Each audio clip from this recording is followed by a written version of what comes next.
Hello friends, and welcome back to My Kitchen, My Rules. I have an easy side dish for you tonight because like you, my family insists on eating every single day. And that means I have to feed them every single day because I'm gonna tell y'all something. The cost of eating out now is out of control, and plus we won't even talk about all the things that they sneak up in your food when you eat out. So if you like spicy, this is for you. If you like vegetables, this is for you. So the first thing you're gonna do, I'll put some parchment paper on my baking tray here because parchment paper is your best friend. We're gonna put our oven to 370, whoops, if my oven will listen, 375. So if you were expecting 350, whoop, shaking it up over here. So here's what we're gonna do. We're gonna cut up this head of cauliflower and make buffalo cauliflower. This is healthy, it is easy, it is really actually kind of fun, frankly. And you can modify the spice to your level based on, you know, which kind of Frank's Red Hot you get. Now, I know that you have seen the advertisements for Frank's Red Hot, and it really is stuff you can put on anything, and there's different kinds. And if you're wondering why I'm stepping off from Texas Pete, it's because this is the wing sauce I like.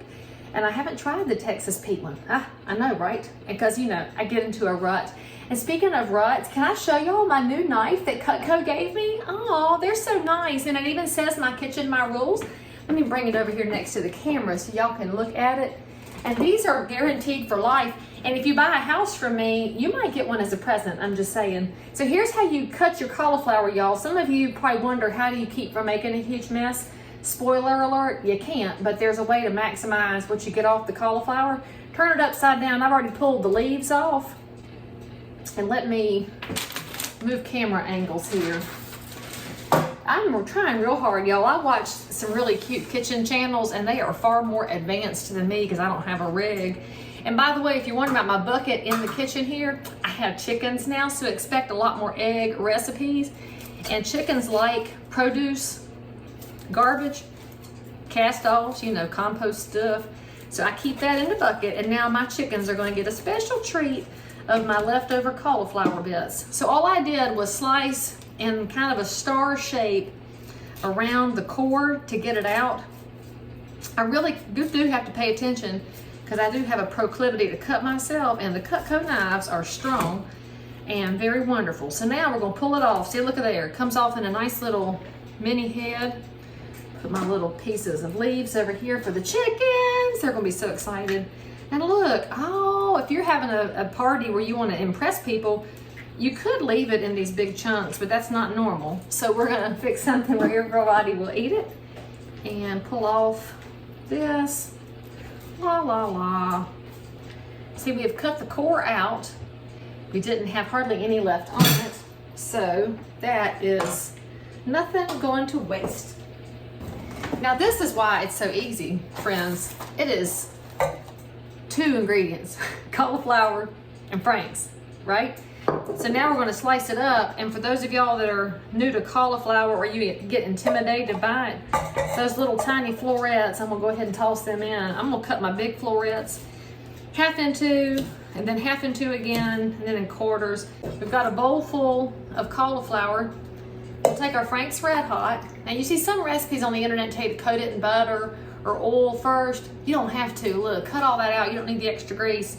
Just take your Frank's Red Hot, show it to the camera here, and we're gonna put enough on here till we have enough. And I don't know how much that is. I imagine it's a cup, maybe, ish. I don't know. Here's what it looks like though.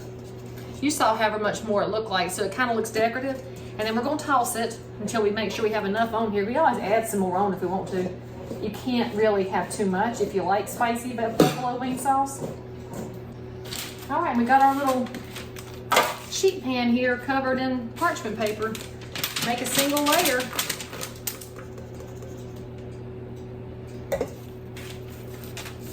And remember, you don't want a pile of it, y'all. You gotta spread it out a little bit. It makes all the difference. All right, now that we have that ready, oven's pretty close. That was uneven, couldn't handle it. All right, now we'll put it in the oven for 30 minutes, 35 minutes, 25, 40. It really is one of those things where I would set it at 25 minutes and then come back and check on it every so often to see if you've got the level of crispness that you want. I like it when it turns dark brown and black around the edges because that's extra cooked. So we're gonna check it here in 35 minutes and I'll show you what we got then. In the meantime, leave some comments below, especially if you've tried this, leave me a photo, and click the subscribe button and a notification. I'll be back when it's finished. All right, you ready to see the finished product on these amazing buffalo cauliflower bites? Dun, dun, dun. Pull them out of the oven here.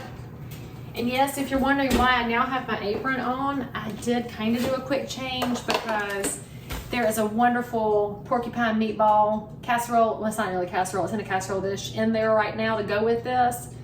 You should click here and go to it, it's really yummy. So this is what it looks like. Dun, dun, dun. Oh, let me show you on the other camera. And I would totally taste it right now, except it is 1,000,000 degrees. And just so you know, in my family, it rarely even makes it to a plate or a bowl because we walk by and grab a bite and eat it. And I hope that your family will enjoy it too. Make sure you subscribe and hit the bell. I'll see you next time on My Kitchen, My Rules.